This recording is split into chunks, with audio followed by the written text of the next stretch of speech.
And thank you, everybody, for joining us on another one of these webinars. It's good to see some familiar names and familiar faces in here. So thank you so much for taking the time to join us. And for those of you that haven't met me before, I'm Sam. I'm a wildlife photographer, tour leader, and general manager here at Penda Photo Tours. And joining me this evening for the first time on a webinar, which is great, is Will Hall. Will, if you wouldn't mind just giving a little introduction to you and what you do. Yeah, sure. Well, first of all, thanks very much for joining me. I don't know how many are in the UK and how many are abroad, but yeah. So I stay up in Scotland. I live in Scotland, but as you can maybe tell, I'm from the south of England originally. I moved up here I basically worked with kids as an outdoor instructor, teaching outdoor education and naturalist skills. But my skill set is quite diverse. I do a lot of photography and filmmaking and things like that. And I teach survival and tracking and bushcraft stuff up in Scotland now. And I live about 20 minutes east of Inverness, taking people out into the hills and into Scotland and basically showing them both landscapes, but also quite a lot of the mythology and the folklore and the cultural heritage of the area, and of course the wildlife that goes along with all that as well. Perfect. Thank you, Will. And in tonight's webinar, we're basically going to take you into a bit of a deep dive on our Scotland photo tour. So what exactly does it entail? What makes Scotland such an amazing photographic destination? Wildlife, landscapes, where we'll be based, all the little nuances that make this trip so special, or we think it's so special. Maybe you won't agree. So whether you're already considering joining this type of trip or you're simply looking for some photographic inspiration, hopefully you'll take a great deal from this session. And then just before we begin, a little bit of housekeeping. Please do ask as many questions as you've got, and if you pop them in the chat as we're speaking, and then we'll address all of those at the end, or you can ask the question live. We'll unmute everybody and we can have a good chat at the end of the webinar. So our first slide, I think a good place to start is probably why Scotland. Why are we sending you to Scotland? Why do we think Scotland's such a special destination? And why do we think you need to go? So Will, as he mentioned, is lucky enough to actually live in Scotland. But I've experienced Scotland a number of times through my work with the RSPB. So especially all over Scotland, but especially the Cairngorms, which is specifically where we are based for this tour. And it remains for me one of my favorite places in Europe. From a photography perspective, I think it really is a destination that's got everything. The wildlife, the landscapes. We'll touch there on the folklore. And I think it's got a real feeling of wilderness that is difficult to find in Europe, I think now. It's got a real sense of wild, which draws me to Scotland and specifically the Cairngorms area. As you can see here, you've got these incredible forests, dramatic lighting, often clouds, ever-changing weather as well, which can be tricky to run a photo tour, and Will would touch on. But it's got a bit of everything: castles, forests, mountain ranges, lochs. It really is a special destination. And I think the thing that I really love most about Scotland is that wilderness feeling. You don't have to go very far to find these wild places, and they do have that special raw feeling still. And for photography, that creates endless opportunities. And then to just go into a little bit of a general overview of this trip itself. So this is a 6-night, 7-day photography tour based right in the heart of the Cairngorms National Park. And I'll bring up a map in a moment just to show you where that fits in to Scotland as a whole. And the tour is designed primarily around wildlife, so what we call Scotland's Big Five, which we'll touch on in a moment, but also landscape and, of course, photographic development in general. So helping participants and clients get the most out of this experience from a photography point of view, helping to improve their photography. So as mentioned, the wildlife focus around these 5 core species, which we'll go into more detail about in a second. And alongside the wildlife, it really would be criminal if you ignored the landscapes. You can't run a wildlife tour in Scotland if you're not doing a bit of landscape work here and there. And you don't have to go far for it. If you're looking for the wildlife, you'll find the landscapes as well, because it's one of those places where they're around every corner. There's an opportunity for landscape photography. So also the thing that I think makes this experience unique, and Will touched on it in his background, is yes, we'll be learning different photographic techniques and having the photographic opportunities, but also Will's knowledge of the natural history of the whole area, whether that's the landscape, the mountains, the trees, flora, fauna, wildlife behavior, and then also fieldcraft. So understanding wildlife behavior, wildlife movement. And I think those are things that you can take away with you. So I'm just admitting somebody else. Those are things that you can take away with you and apply to any other wildlife species. So out into the field, wherever your local patch is, and really putting that to use on local species that you find near you. And just another thing, that this tour is open to photographers of all different experience levels. It's a small group tour with no more than 6, and Will's got plenty of time then to tailor the tuition to your needs. Just on that last point, could you go back to the previous slide very quickly? Yeah. So that last shot was from the last group, and the lad on the right-hand side had picked up a camera earlier that year and is now going, and he's now trying to push his own photography business. He's only a very young lad. I think he was only 18, 19 at the time. And the gent on the left-hand side has come to countless Penda tours. So there was just this massive, it was a really lovely group, but there was a big spread of experience within the group, which was really nice to see. It made it very accessible at all levels. Mm. Yeah, definitely. And it's great to see that kind of mix as well within a group there. And then just to show you, so you get an idea of exactly where we are, that's a map of Scotland, which hopefully you'll recognise that kind of outline. You can see Edinburgh there, right in the south, Inverness in the north, and Aberdeen to the east. And the highlighted area in the centre is the Cairngorms National Park itself. And then the little pin that we've dropped on top is Aviemore, where we're based for the duration of the tour. And this is a bit of a shot of Aviemore. I just wanted to show the surroundings that Aviemore has right there. So Aviemore is a relatively small town, but it's as you can see from that map, it's right in the centre of the Cairngorms. So in terms of dipping into different areas for different species and different locations, it couldn't be a better spot to be based in. And also you've got wildlife on your doorstep. You can see there the mountain range, the amount of greenery. It's a real incredible spot. And I think a lot of people that stay in this area are surprised by just how beautiful it is right from your window, from your accommodation. It's all right there. And that leads us quite nicely onto our accommodation, the Cairngorms guest house. So it's a beautiful little guest house right in the centre of Aviemore.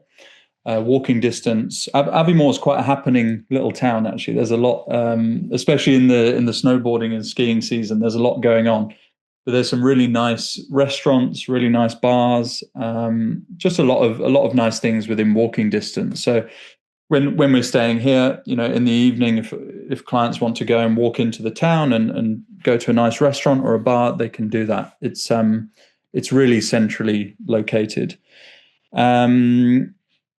And then I also need to show you the breakfast. So I think it's worth a slide on its own, Will, the breakfast there.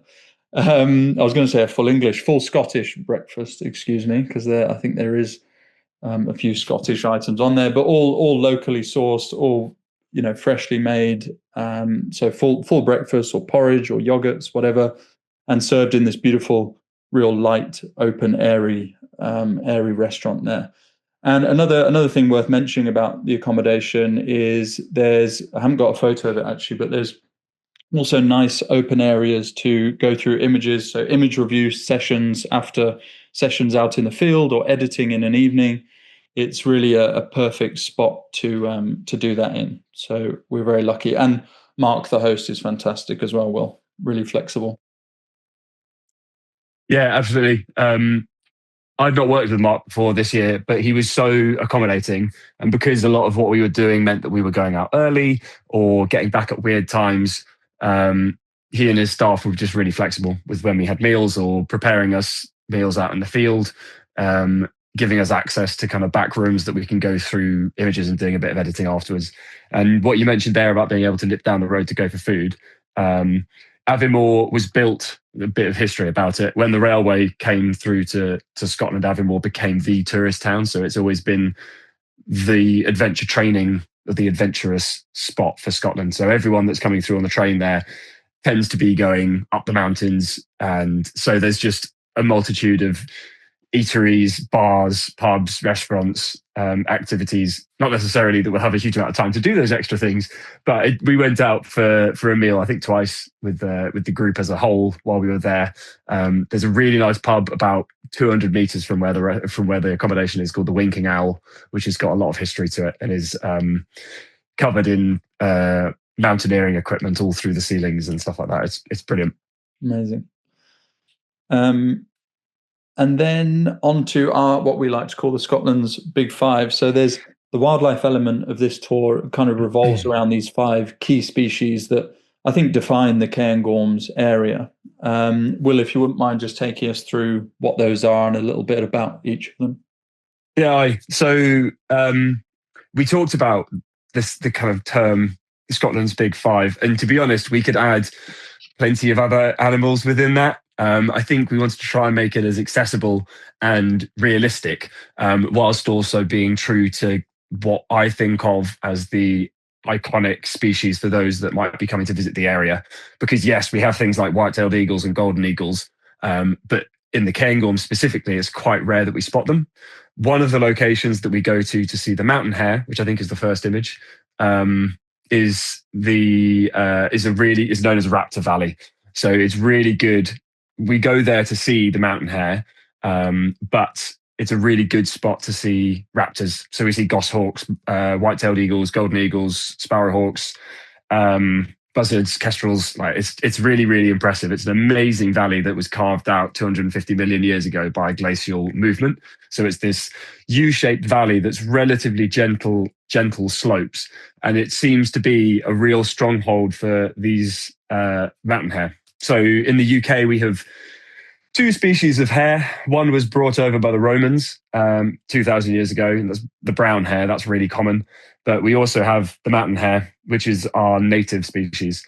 It's unique in that it changes its coat throughout the year. So during the summer months, it changes to this brown, grey colour, and then in the winter months, it sheds that coat and goes white. Sometimes it's known as the blue hare, but they are much smaller than their cousins, and they basically have evolved to be compressed. So everything is about energy conservation. So they're smaller, they're fluffier, and when they're spotted, they tend to press themselves into the ground rather than bolting, which makes them ideal for kind of beginners wildlife photography because they're a little bit more forgiving with getting close. I mean, at the moment, I'm sat about 1.5 meters away from my computer, and I've been this close with mountain hare because they see you and they hear you from a long, long way away. But as long as we move slowly, and they're so well accustomed to people like myself bothering them on a hillside, that they're pretty relaxed. I'm not going to lie, like it can be a challenging day. I've been there before and they've been right next to the car and we can spend hours with one animal. Other times requires a bit of effort and work. We've obviously got the 2 different coats there. So during the summer months, the hills are this beautiful purple color. The heather comes into bloom. The hair blend in. It's like finding a needle in a haystack. Haystack.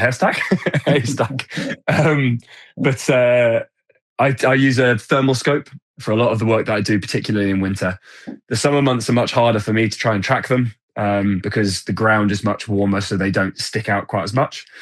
During the winter months, we get these much more, dynamic conditions challenging conditions to work in, but just you can get some absolutely stunning images. And for me, the thermal scope works much better when the ground is freezing cold, so it's much easier for me to spot them. Yeah. There are a couple of other images, I think, coming up of mountain hare. So next slide. Yes. Or it might be later on. Oh yeah, I think. Oh, okay. We'll maybe come back to our mountain hare with some specifics later on.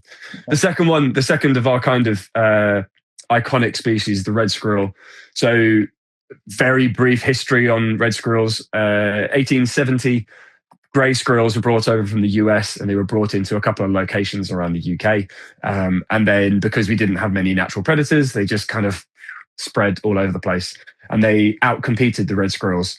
When the greys spread north, they hit the Caledonian forest, which was home to the pine martens, and it had a stronghold of reds. And they encountered this predator that meant that they couldn't spread any further. So we haven't got greys in the Cairngorms. There are some sightings around. There's certainly in Aberdeen, and there are some in the kind of Trossachs, middle of Scotland area. But the reds are really, really impressive there. And the tour will take us to a hide, which is really good for red squirrels. It's really good for crested tits. But we will. I've got another couple of locations that are a little bit outside of the Cairngorms that are fantastic for reds. And I've had instances where they've literally been 2 meters away from me, and they are quite close kept secrets. So those locations are really good fun. So we had some luck last year with them at the hide, and we had loads of nice shots at the other locations. Next slide. Oh, okay, so here we are. This is back with our mountain hares. This is in eclipse. This hare's in eclipse. So the backstory on this one, I was out with some clients in the morning, and I like to make the sessions as kind of, I guess, flexible as possible, because the conditions can be pretty grim at times. We get out for first light because the valley is the way, the orientation that it is. It loses the light quite early. So I tend to get out as early as possible for the hares to try and get them at sunrise. And then we'll hold on there for as long as the clients want to be there. But I have found that if it's really horrible, the clients might want to go and have a cup of coffee up the road. So in this instance, we were out with them until about 3:00. And then they said, okay, we're done now. So we're gonna head back. And it had been pouring with rain the whole day. Now, the thing about the mountain hares is they're not hugely dynamic, particularly during the daytime. They tend to stay in one place. They might get up, have a little scratch, do a little shake, eat some poo, because that's one of their things that they love, is their own poo. And then they'll settle back down and fall back to sleep. So it had been pouring with rain from about 8 a.m. until about 3 in the afternoon. And so I dropped the clients back up at the cafe to have a cup of tea. And then I said, well, they were done for the day. I said, I'm going to nip back down and just see. Because I thought that the forecast was for the sun to come out in the afternoon. And sure enough, I got back down just as the clouds were starting to clear. I got settled with this same hare that I'd been working with for a while. And about half an hour into it, he just started shaking. And because they're quite accustomed to us, they're more relaxed. It gives us an opportunity to work with manual focus rather than just relying on autofocus. So I'd manually focused on where I thought he was going to be moving to. And then being able to play around a bit more with shutter speeds and apertures in a more of a controlled environment. But that was a case of just knowing a bit more fieldcraft and trusting that the conditions were going to improve. I could have gone out and it could have poured with rain and the hare could have bolted. But for me, that's the kind of magic of the wildlife photography element, is that you don't know what you're going to get. And I think also you touched on that fieldcraft. Without knowing those behaviors, you would never capture that. You need to know this hare's going to shake and get the water off it. So yeah, it's a beautiful. Yeah, the hares hate being wet. And they tend to love sunbathing. So I knew that as soon as it was going to break, they were probably going to come out into the sun and shake themselves. And that was kind of what I wanted to get. Stunning. Next one. Oh yeah, this is just another example. Same animal. He's halfway through a shake, but it doesn't look like it. I just managed to get a moment when he was looking straight at me. This was shot on a 70-200, so pretty close. I think I'm probably at the extreme of it. I think I'm probably at about 200, 2.8. So being able to get that level of finer detail and being able to be a little bit more precise with your setup is really nice. Challenging at times, but nice. It almost looks like that backdrop is placed there, like a stars in your eyes, sparkly backdrop. Yeah, I'd love to say that I'm that good at Photoshop, but that's just the water droplets coming off him. In fact, I think if you were to zoom in on the eye, you can actually see me looking in the reflection of his eye. Next slide. Oh yeah, okay. Well, anyone who thinks of Scotland immediately thinks of red deer. We have a bit of a problem in Scotland with having too many red deer. When you walk in the hills, you might not realise that we've got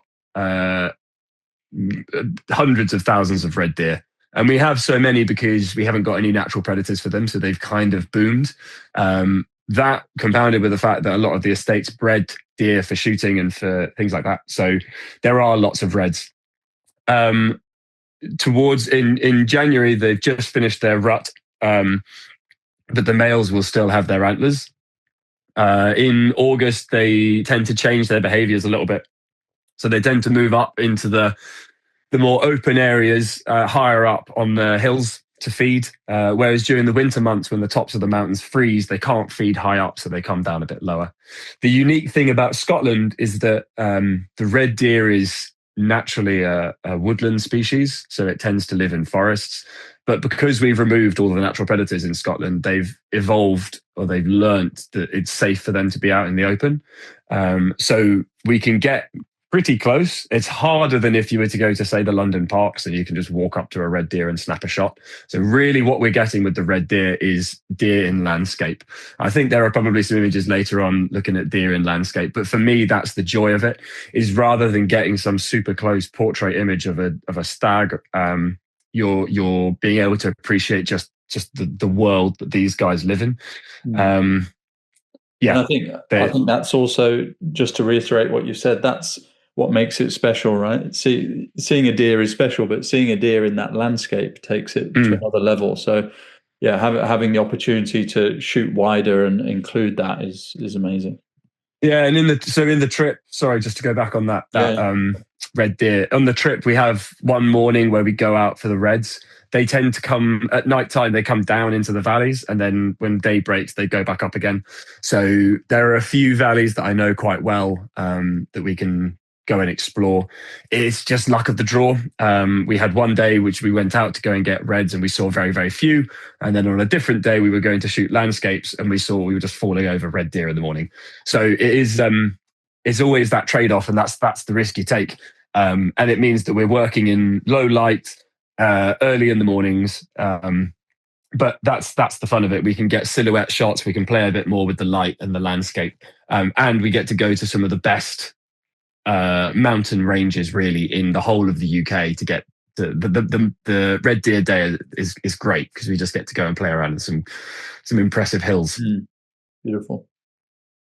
This next image, so during the winter months, we have a huge influx of waterfowl.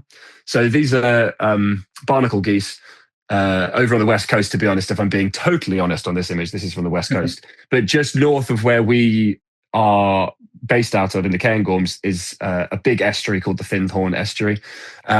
I didn't take clients there this year just because we had other priorities and where we wanted to go.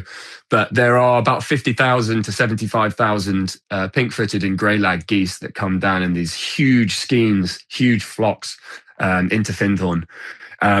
It's one of the most magical things that I've seen in Scotland. Is just the sheer mass of these geese taking off at first light. And it's something that if people are more interested in bird photography or even just bird watching, because there's just loads of stuff there, we can do that in conjunction with a bit of a coastal day, which was what we did last year. We worked our way along the Moray coast and we looked at things like seals and gannets and things like that. But certainly the sunrise with that number of geese is just incredible, and something that I'd be more than happy to take clients out to if that's an interest. And the noise as well. I remember. It's just mad. It's deafening. Yeah, it's deafening. It's crazy. And January is like the peak time. So they migrate down from Greenland, they overwinter in Scotland, and then during the summer they head back up. So the winter months are the best time to see these skeins coming over the top, and it's great. Sorry, next shot. No. This is actually in the valley that we go to for the red deer. It's an incredibly beautiful single track road that goes through the valley, and on either side you've got these sheer drops, and up above you you'll see red deer, you'll see white-tailed, hopefully, you'll see golden eagles, you'll see the feral goats. You'll probably smell the feral goats before you see them. Basically, during the clearances, when a lot of people were moved off the land, they left all their livestock. So there's quite a large number of feral wild goats that are roaming across a lot of these hillsides. And the males, the billy goats, they absolutely pong. So you'll be walking in the hills and you'll get a whiff of a male goat. You'll be looking around and be looking at you from above on a hill. But yeah, this is what I mean. You might be lucky and we might be able to get close. This is a bachelor group of young stags. So before they've found their hinds, they tend to form these little bachelor groups, and this is a group of stags, but they've all spotted me. You can see in the bottom of the image, they're all looking straight at me. So you can be lucky, you can get close to a group, you can spend a lot of time trying to get close, and then they just move off. But you can I can almost always guarantee that we'll see them in this kind of landscape with a sense of scale. Yeah, it's incredible. Next slide. There we are. Okay, so this is the crested tits. Scotland's the best place in the UK to see cresties. They're a very small passerine bird. They've got a very iconic song. They're very fast, quite difficult to spot. There are a few locations, one of which is the hide that we visit, but there is another location that I take clients to up on the coast that's really good for cresties. Yeah, they're a true Scottish species. They've been here for millions of years, and they're just beautiful and a good challenge for bird photography, just because they're so quick. The nice thing about the hide is because there's feeders out. Yes, we're there for the squirrels, but the the cresties have worked out that there's plenty of food there as well. So it gives you a chance to pre-focus, and it just takes out some of the stress of trying to rely on autofocus and bird eye tracking and things like that. You can pre-focus on where you think the cresties are going to come in, and then shoot. We had plenty of there goes my camera. We had plenty of chances of all kinds of songbirds and what am I saying? Songbirds and woodpeckers and all sorts. It was really lovely. Sorry, I don't know why. I just gave you all vertigo by falling off the side. Hopefully, it stays put. And I was just going to say also the habitat that you find these cresties in is also incredible. So if you don't see them, you're in these amazing Caledonian pine forests. Anyway. Yeah, very briefly on that. So Scotland used to be about 95% forested, with what's known as Caledonian forest, which is ancient woodland. We've now got about 1% of Caledonian forest left in Scotland. We have lots of forest, but a lot of it is plantation or man-made.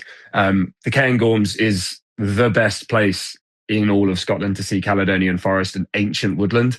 So we're talking about like granny pines and massive oak trees. There are oaks where we go that are over 950 years old, which is mind-blowing. And it's just a beautiful place to sit and watch. Mm-hmm. Yeah, it's special. It's there's a feeling in those forests as well. It's hard to explain. Obviously, there's this beautiful smell of pine, but I think there's a real feeling of how ancient they are that you get in those forests.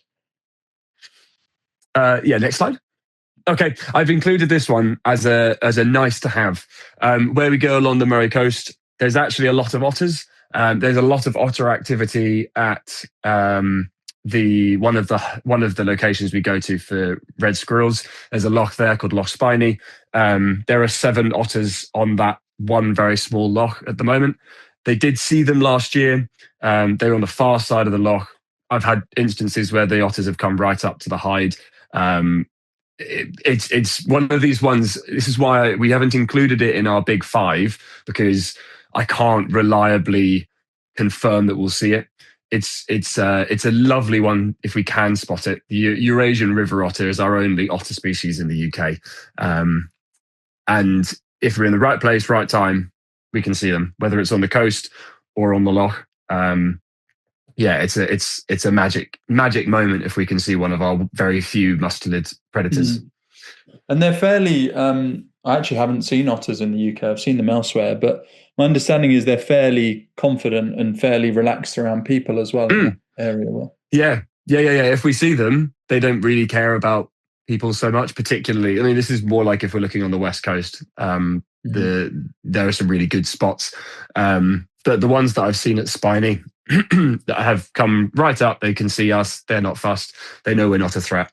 They're quite an intelligent species as well, so that's always quite fun because they're quite playful if we get to see a family group. Yeah, beautiful. Next slide. Well, okay, not one of our big five, but certainly a nice to have, especially during the winter months. So Scotland is far enough north that we can get some very impressive auroras. I think there's this image and then there's another one in a second. So this is shot from Burgh Head, which is what used to be a Pictish hill fort on the Murray coast. It's where I used to live. Weirdly, when I first moved to Scotland, and this is why I fell in love with Scotland, was the aurora. You can't predict it. You have varying degrees of showing. We've had some like this. We've had plenty that are just a green haze. But if we don't see the aurora, we also have some of the best dark skies in all of the UK. I teach natural navigation and folklore and mythology to do with the stars. So I spend a lot of my time going out and talking about the stories behind the stars. And last year we did a little bit of it on the way back from one of our sessions. We stopped off at a viewpoint and I talked a little bit about the stars.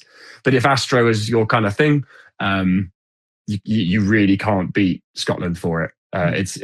It's next level. We've had people that have come from big cities, London, Birmingham, Manchester, and then come to Scotland and been amazed by the dark skies. The next image, I think, is another aurora shot. This is from where I live in Nairn. This is actually off a phone. So just to show you the brightness, and this is an overhead aurora. So quite often we get a green haze to the north. Every now and again, we get a big flare and it will be straight above our heads. Again, we can't guarantee it. I track it all throughout the year, but if we can see it, it's unreal. And you can see just how many, we had hundreds of people down on the beach watching it last year. It was magic. Next slide. This is our mountain hare again. So just to prove that I'm not talking out of my backside about how close we can get to these hare. This was this year in February, March, quite a late snow, this one. You can see that he's in eclipse down the bottom there, but I'm probably about 2 meters away there. I'm sitting on a 70 to 200. I guess what's worth mentioning here is when it comes to kit and equipment, I'm quite used to hammering my kit. It's been in jungles, it's been in deserts, it's pretty abused. But you need to be aware of just waterproofing and prepping yourself. It is cold. It can reach, particularly when we're out on some of those days with the wind chill, we can be looking at -10. That's centigrade. So it can be really, really tough at points. But I will always give warning. It just means that when you're packing your kit, just think about how you're prepping it. Are you waterproofing stuff? Have you got enough layers? Have you got leggings?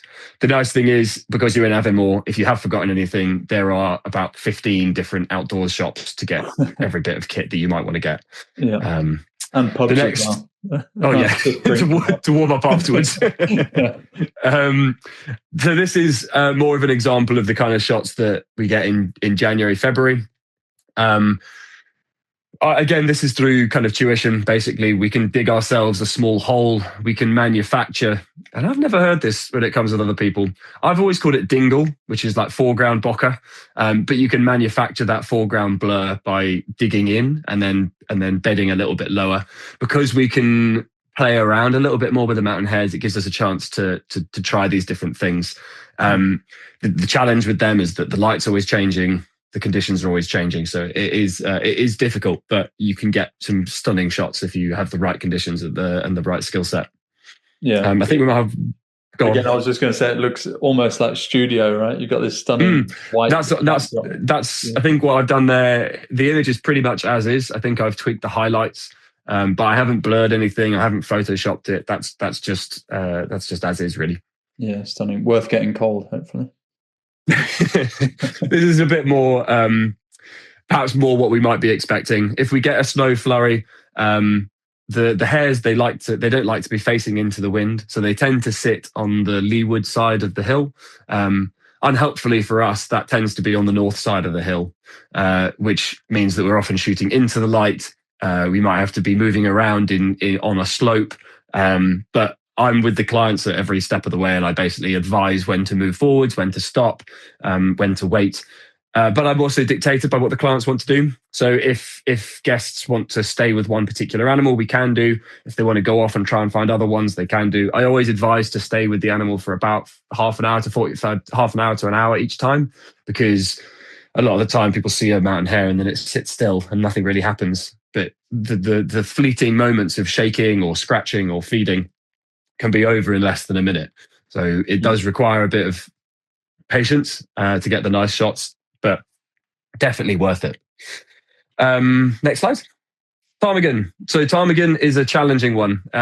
It's one of these ones that are in the higher grounds of the Cairngorms, and one of the locations we go to is the Cairngorm Ski Centre, the plateau from there. It's a decent walk up the hill. It's a gentle walk. It's not steep. You start at 700 meters and then you start to kind of follow a path up onto the hillside. The ptarmigan are another one of these species that changes their plumage. So during the winter months, they're this beautiful white color, and during the summer months, they go mottled gray. They are masters of camouflage, and as such, a bit like the mountain hares, they're a bit. I always think they're a bit dopey, because quite often I'll be walking in the hill and they'll just kind of stumble over ptarmigan because I haven't seen them, and they rely so much on their camouflage. It's one of these ones, we didn't spot them last year. Took clients out this year, we did get them. It requires, I tend to tack it on to another day. So we'll go to a location to try and get the reindeer, for example, that are also in the Cairngorms, and we'll try and get the ptarmigan at the same time, because generally they're at 1,000 meters or above. So it requires quite a lot of time, patience, and luck to get them. The times that I've seen them the most is when I've been walking in the hills up high and I've just found them as I've been walking. But I don't want to take people out and then not see them. So I always try and get something else along the same time. Incidentally, the location for the ptarmigan and the reindeer gives the best view back over Aviemore, just incredible landscapes. You can see down into the Caledonian forest that's around Loch Morlich. So that's where we did a lot of our landscape photography day there as well, just because just the views were magic. More ptarmigan. This is I think this is a phone snap of them, but it does show just how well camouflaged they are, especially in the summer months, so the August months as well. They literally just look like a rock, but they're great fun. They make you can hear them quite often before you see them, and they'll move around in small groups of kind of 5 to 10, and they love to have a good vantage point. So quite often we'll get them on a rock or something like that, looking out over the view themselves. And that's the male on the left there. Yes, exactly. That red eye patch on the top there. So they're part of the grouse family. Scotland's the only place that we can still see them in the UK. But yeah, that's the male on the left and his ladies on the right. Nice. And then that takes into our landscape section. So we mentioned before that you can't go to Scotland just on a wildlife tour and ignore the landscapes, because there's just too much. It's incredible. Will, would you mind just taking us through some more of the landscape opportunities that people can expect on the trip? Sure. So this shot in the background there, that's actually the same spot where those ptarmigan were shot before, and where we go up to see the reindeer, and we got mountain hares up in that valley on the right hand side. There was two mountain hares up there. That's when I talked about a gentle slope. It's a long walk up and a long walk back down, but it's gradual the whole way.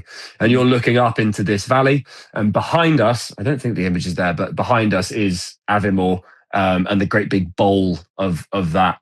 The magic thing about that is that you're quite often above the snow line. So you could be walking in snow and below you is lush greenery. And it's this beautiful landscape of just imbalance. It's genuinely really unique. Scotland is wet, so we have no shortage of waterfalls and lochs and rivers to play around in. gives us a chance to play around with things like long exposure shots, and a little bit more control than maybe we have with some of the wildlife that doesn't want to stay in one place. Can I have the next slide, please? Yeah. So this shot here, gent on the right-hand side was one of the clients from last year. Where he's shooting down into is something called the Uthlochen, which basically means little locks. I keep saying it. It's probably one of my most favourite places to work in. There's some really gorgeous. We actually did this as a bit of a bonus day because the guys weren't leaving until lunchtime on their last day, and so I said, well, we can go down and photograph at the Uthlochens instead. It's one of these places where you could be going to go and photograph landscape and then still see cresties, red squirrels. We've seen pine marten, we've seen golden eagles in that area. So we might go out to photograph landscapes, but stumble across everything else in the area as well. Mm. This is an example of Caledonian forest. So where he's photographing down into the Uthlochen, on the other side is plantation, but all around him where he's walking is ancient Caledonian forest. It's it's stunning. That's me. This is although we're based in the Cairngorms, we will go out to different areas outside of the Cairngorms. I'm a mountain leader, so I spend a lot of time out in the hills.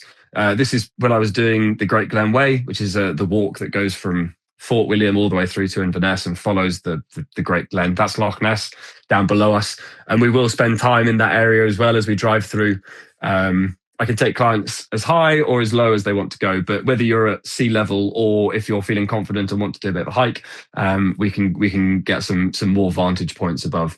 I think because I come from a mountain leader background, I'm very experienced with leading every ability under the sun. I take teenagers out to Costa Rica and I take care home adults up into hills. So I'm fairly confident with making sure that everyone stays safe. And again, because we've got such stunning landscapes, it means that we can, rather than focus on the portrait element of the photography, we can start to look at the animals in the landscape. And I think certainly for me, when I first started photography, I was so desperate to get as close as possible to the thing. And then as we evolve and develop our skill set, we kind of tick, yeah, great, I've got a shot of a golden eagle. I want to see a golden eagle with a bit more going on. And it gives us the chance to do that, really. Yeah. And then that's just a bit of a map if you want to kind of take us through the areas that we're working in there. Yeah. So you can see Cairngorm Mountains in the middle there if you have got good eyesight. Up to the northwest, you've got Inverness. That's where the main airport is into the area. It tends to fly from Heathrow, some European cities. Most people will fly into Inverness or get the train into Inverness and then work their way down to the Cairngorms. Off to the left-hand side of the Cairngorms, you might be able to see a very complicated word that says Monolaeth Mountains. The Monolaeth is a much smoother landscape. That's where we go to for the mountain hares. That's where Raptor Valley is for the golden eagles. To the north, you can see Elgin, and you can see where it says Moray Firth. The Moray Firth is one of the best places in Scotland for cetaceans. So we had a humpback here last week. We had orca 2 weeks ago. We have 187 bottlenose dolphins that live in the area, alongside all of the coastal seabirds that we normally get, gannets, puffins. All of that is along the Moray Firth. So we do spend a day up along that coastline as well. That's also not far from Elgin, is where the red squirrel, one of my red squirrel hides is, and the cresties are. And apart from that, we're kind of focused around the Cairngorm area. So there are days away and there is a degree of driving. Although it looks quite close, particularly in terms of those of you that might come from the US, you're used to big drives. Some of the bigger drives might be an hour or an hour and a half out and an hour and a half back. But in order to get to the more remote locations, we kind of have to do that. But there are opportunities around the Cairngorms that we could be 10 minutes and at our spot. So it's all about balance, really. And I think there's worse commutes to have as well than through that. Oh yeah, it's stunning. And if you want to sleep, I just drive. So when I went out to do the red deer, the guys just slept in the back while I drove out. Missing all the view on the way there. Well, There it was were, dark. so To be fair, it was nighttime. yeah, fair enough. I got the view on the way home. We'll have a look at the chat, but I did see some questions pop up about the best way to get there, and I'm sure there's a direct train from Inverness as well, Will, into Aviemore. Yeah, so there are trains along from Aberdeen to Inverness or from Edinburgh to Inverness. And I think the Edinburgh to Inverness goes through Aviemore. So you can go direct that way, or you can fly into Inverness. And then there's trains from the airport to Inverness and then down to Aviemore. It is a bit of a faff. I live not far, about 5 minutes from Inverness Airport. So if clients are coming through and they're like, I can't get down to Aviemore, I'll just drive you down. It's not a drama. So it looks remote. We've got train networks, we've got buses, we've got plenty of public transport to get around the area as well. And in worst case scenario, I'm there. Perfect. Typical day on tour. Yeah, we've touched lots on this already. This shot is about 15 minutes from Aviemore. It's called Carbridge. It's an absolutely gorgeous little town. They hold the World Porridge Making Championships there each year. They do the Chainsaw Carving Championships. And the bridge that we're photographing there is the old Packhorse Bridge. It's probably the most photographed bridge in the area. And it is, I can't remember the exact old, it's hundreds of years old. And they would basically take their carts over it. But it has this beautiful little river that runs through it. And I think I included this image just because we stopped off here on the way back from something else. We were just driving through Carbridge. I said, it's when the sun sets behind it, you just get beautiful shadows and gorgeous golden light.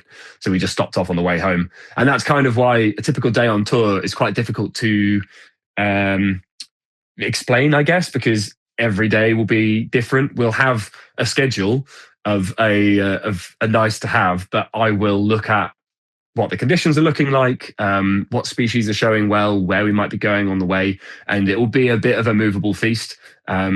Similarly, if there's things, if on the first day we get red deer and mountain hare, then we'll move things around and we'll do other stuff. I think that's the nice thing about having someone local is that I've got lots of different ideas and locations that we can stop off at, and we can make it as personal as people want it to be. And there's no shortage of opportunity. That's the other thing. All exactly. Close area. So. Yeah. Finally, was just kind of what from a tuition point of view, what can participants expect to take away from this experience? So you've talked about this a bit already. Obviously, I'm on hand at all points. I work as a photographer. I work as a filmmaker. So I work for the BBC over here as a camera operator. So I'm on hand for the kind of technical side of photography filmmaking. I know that obviously this is a photography trip, but if people want to learn a bit more about film, then I can do that as well, and a bit of storytelling. At the end of the sessions, I can also do editing if people feel like they want it. Some people have done lots and just want to take the shots and go to bed when they get home. But for example, that young lad we had last year, he wanted to know a little bit more about how to edit, even how to use things like Lightroom and what settings to use and stuff like that. So I sat with him a few evenings and just kind of went through his shots. So we can have that kind of granular element of editing and tuition. But more than that, what you're getting from a session is a more holistic view of what does Scotland mean? How is its conservation status? What species are we seeing lots of? How can we get close to them? How's that fieldcraft element? And away from even the wildlife, it's about the landscape. How has the landscape been formed? How has it been shaped? How has human culture, how has the cultural heritage impacted the changes on the landscape? Where we're going for, again, the Findhorn Valley, the kind of Fern Valley is a clearance valley. So we go and see the old shielings where people were cleared off the land. We can see the old Oxdrove roads. And there's it's more than just going to go and see the wildlife, which you will see. It's about seeing the wider context of Scotland and having a bit more understanding of the naturalist elements alongside all of those lovely things that we see and we think of when we think of Scotland. And I think, interestingly, as a bit of a full circle point, I think the more you understand about a location, the better the photos are that you take, because you see things in a different way, or you're more in touch with what's going on. So I think that feeds in really nicely. And I think that's really what makes this trip unique. So that just brings our session to an end. I hope you've taken something away from that session. Thank you, Will, for all your stories and all your knowledge there. It's been really great chatting to you. And then just as a final kind of closure, we've got our dates up on the screen there. If you are interested in one of our set date departures, we've got a trip this year in August, which is our summertime departure, and then another one in early next year, January 4th to the 10th, which is our winter, where you'll get the white ptarmigans and the white mountain hares. So those are the two departures we've got. We'll be releasing new summertime dates for 2027 soon.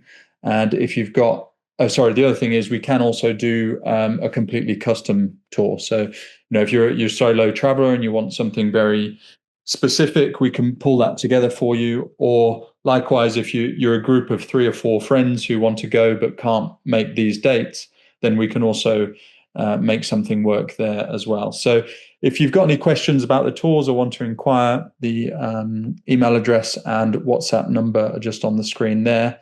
And also, you're welcome to reach out to Will directly if you've got any questions about the natural history landscape of Scotland. As you probably have understood, Will's got quite an extensive knowledge about Scotland and the natural history of the area in general. So if you've got any questions there, you're welcome to reach out to Will.